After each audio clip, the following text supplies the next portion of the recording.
அவர் வெள்ளக்கட்டு ஆனால் யார் நீங்கள் சென்ட்ரலில் வாங்க சொல்லிடுவேன். ரோட்டில் ஒட்டி போடுங்க. கண்ணாடி வந்து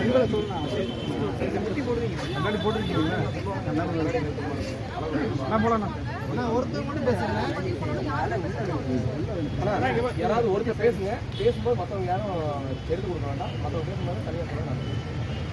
என்னன்னா எப்படி தெரிஞ்சுது, எத்தனை பேர் எதனால அவங்க வந்து ஓகே ரெடி. நம்ம 76 பேர் பக்கம் கம்ப்ளைண்ட் கொடுத்துருக்கோம். மொத்தம் 2,81 லட்சத்துக்கு மேல பண மோசடி பண்ணிருக்காங்க. மற்றதுன்னா நம்ம ஆல்ரெடி வணக்கம், என் பேர் சிவகிரி. நான் நாமக்கல் மாவட்டம் திருச்செங்கோடுலேருந்து வந்திருக்கேன். கடந்த 2024 ஃபேஸ்புக், இன்ஸ்டாகிராமில் ஒரு ஜெட்டை கம்பெனிக்காரவங்க நியூஸ் கொடுக்குறாங்க. எங்கள் ஏடிஎம் அவங்க கடையில் வச்சுட்டு தான் நாங்கள் இவ்வளோ பணம் கொடுத்தோம்னு சொல்லிட்டு கிட்டத்தட்ட நான் ஒரு 5 லட்ச ரூபா கொடுக்குறேன்.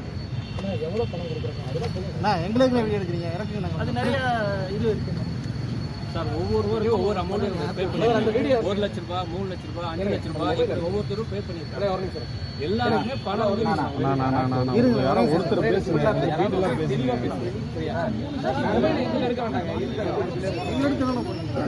கம்பெனி பேரு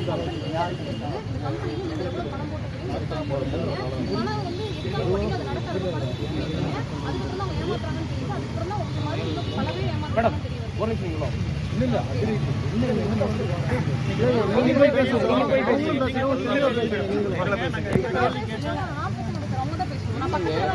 சொல்லுங்க. சொன்னதுக்கு அப்புறமா அவங்க பாதிக்கப்பட்டவங்களும் சொல்லட்டும். வாங்க அவங்க சார் பண்ணி பேசுவாங்க. அவங்களும் எடுப்போம். நீங்களும் பேசிருங்க, தெளிவாக பேசிருங்க.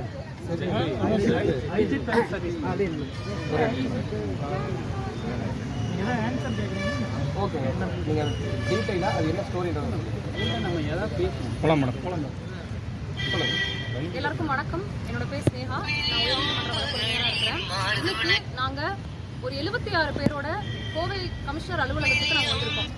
எதுக்காக அப்படின்னா, கோயம்புத்தூரில் நவ இந்தியாவில் இயங்கிட்டு இருக்கிற ஜெட்பே அப்படிங்கிற கம்பெனியில் 70க்கும் மேற்பட்டவர்கள் 5 லட்சம், 2 லட்சம், 3 லட்சம்னு பணத்தை இன்வெஸ்ட் பண்ணியிருக்காங்க. எதுக்காக இன்வெஸ்ட் பண்ணியிருக்காங்கன்னா, இந்த ஜெட்பே அப்படிங்கிற கம்பெனி சமூக வலைத்தளத்தில் எங்கள் கம்பெனியில் நீங்கள் வந்து பணத்தை இன்வெஸ்ட் பண்ணீங்கன்னா உங்களுக்கு நாங்கள் ஏடிஎம் மிஷின்ஸ் கொடுப்போம். அந்த ஏடிஎம் மிஷின்ஸை நீங்கள் ஒரு கடையை வாடகைக்கு எடுத்து அந்த ஏடிஎம் மிஷின்ஸை வைக்கிறது மூலிமா ஜனங்க வந்து அதில் பணம் எடுக்கிறது மூலமா நீங்கள் நிறைய வருவாய் ஈட்ட முடியும்னு ஆசை வார்த்தைகளை காமிச்சு நிறைய கமிஷன்ஸும் உங்களுக்கு கிடைக்கும்னு பொய்யான வாக்குறுதிகளை கொடுத்து 70க்கும் மேற்பட்ட நபர்களை ஏமாத்திருக்கிறாங்க. இதுல ஒவ்வொருத்தருமே அவங்களால முடிஞ்ச 5 லட்சம், 2 லட்சம், 3 லட்சம், 10 லட்சம், 17 லட்சம் வரைக்கும் பணத்தை முதலீடு செஞ்சிருக்காங்க.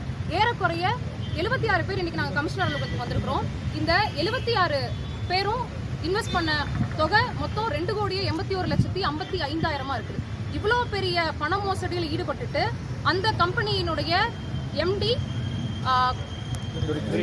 எம்டி துரைசாமி இன்னமுமே அந்த கம்பெனியை இயங்கிட்டு தான் இருக்கிறாரு.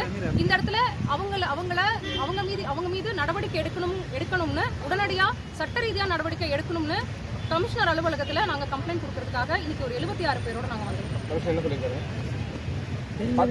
இன்னும் கமிஷனரை பார்க்கறதுக்கு நாங்கள் வந்து வெயிட் பண்ணிட்டு இருக்கிறோம். கமிஷனர் மீட்டிங்ல இருக்காங்க. அவங்க வந்ததுக்கப்புறம் தகவல்களை பகிர்ந்துட்டு எத்தனை பேர் பாதிக்கப்பட்டிருக்காங்களோ எல்லா தகவல்களையும் கொடுத்து உடனடியாக எஃப்ஐஆர் ஃபைல் பண்ணி இந்த அளவுக்கு சீனியர் சிட்டிசன் முதற்கொண்டு பண மோசடி பண மோசடி பண்ணியிருக்கக்கூடிய இந்த கம்பெனியினுடைய எம்டியை வந்துட்டு உடனடியாக ரிமாண்ட் பண்ணணும் அப்படிங்கிறத எங்களுடைய சராசரி 1 லட்ச ரூபாய்க்கு எவ்வளவு கிடைக்கும் ஆசை வார்த்தை கட்டிருக்கேன். நான் 5,54,000 ரூபாய் பே பண்ணியிருக்கேன். நான் பே பண்ணுறப்ப எனக்கு வந்து என்னன்னு சொல்லியிருந்தாங்கன்னா, மாதம் 49,000 ரூபா ப்ளஸ் டிரான்சாக்ஷன் வச்சு உங்களுக்கு கமிஷன் 1 லட்சம் ரூபாய்க்கு பக்கமாக உங்களுக்கு வரும். அதனால் நீங்கள் 5 லட்சத்துக்கு ஆமாங்க 5,54,000 ரூபாய்க்கு அந்த மாதிரி ஒவ்வொருத்தருக்கும் ஒவ்வொரு வேரியேஷன் சொல்லி ஆசை வார்த்தைகள் ரொம்ப காட்டி இது பண்ணியிருக்காங்க. நீங்கள் அவங்கள அப்ரோச் பண்ணுவீங்க. ஃபேஸ்புக், இன்ஸ்டாகிராம் இந்த மாதிரி இதிலெல்லாம் அவங்க ஆட் கொடுத்துருக்காங்க. அதை வச்சு பார்த்து தான் நாங்கள் ஆஃபீஸ்க்கு போய் பணம் கட்டி எவ்வளோ நாள் ஆச்சு, எப்போ ஏமாந்து? நான் 2024 ஏப்ரல் 2ஆம் தேதி ஃபுல் பேமெண்ட் கட்டிட்டேன். ஒரு 2 டைமில் கட்டினேன். இன்னைக்கு வச்சு 1.5 வருஷத்துக்கு அதுக்கு என்ன ப்ரூஃப் வச்சுருக்கீங்க? பணம் கட்டினதுக்கு வந்து எல்லாம் ரெக்கார்ட்ஸும் நாங்கள் வச்சுருக்கோம். பேங்க்ல இருந்து ட்ரான்ஸ்ஃபர் பண்ணோம், எல்லாமே நாங்கள் வச்சுருக்கோம். இப்போ இவ்வளோ அமௌண்ட் நம்பி நீங்கள் கட்டினீங்க இல்லையா, எந்த அடிப்படையில் அவங்க நம்புறீங்க? நம்ம சைலேந்திர பாபை எல்லாம் வந்து பார்த்தீங்கன்னா அந்த இதில் வந்து அவருக்கு இது பண்ணாங்க. அவரெல்லாம் வந்திருந்தாரு, இதில் வந்து அவரெல்லாம் வந்திருந்தாரு. அப்புறம் அவரும் பெரிய ஆளு எல்லாம் சொல்கிறப்போ நிறைய பிகைண்ட் குட் சேனல் இதில் பண்ணியிருந்தாங்க. அவங்களை எல்லாம் பார்க்குறப்ப கம்பெனியோட இனாகிரேஷன் ஃபங்க்ஷனுக்கு நம்மளுடைய தமிழ்நாடோட மிக முக்கிய பொறுப்புகள் இருக்கக்கூடியவர்கள் முதற்கொண்டு இந்த கம்பெனியோட இனாகிரேஷன் ஃபங்க்ஷன்ல கலந்துருக்காங்க.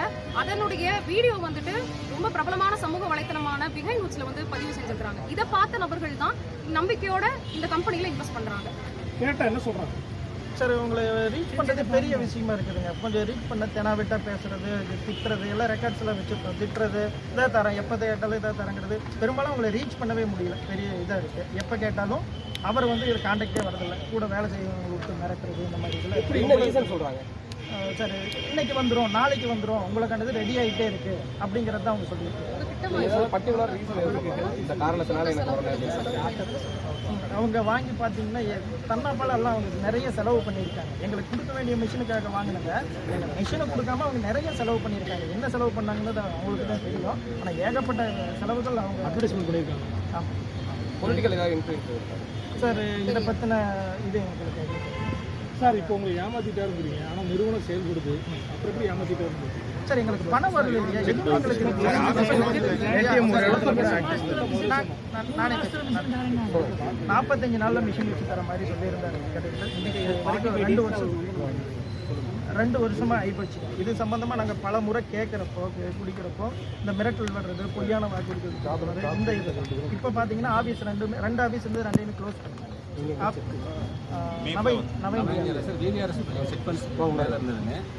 அதையும் க்ளோஸ் பண்ணியிருக்காங்க. சரி இப்போ எங்களுக்கு நான் கொஞ்சம் சைட்டாக பின்னாடி கொஞ்சம் லெஃப்ட் வாங்க.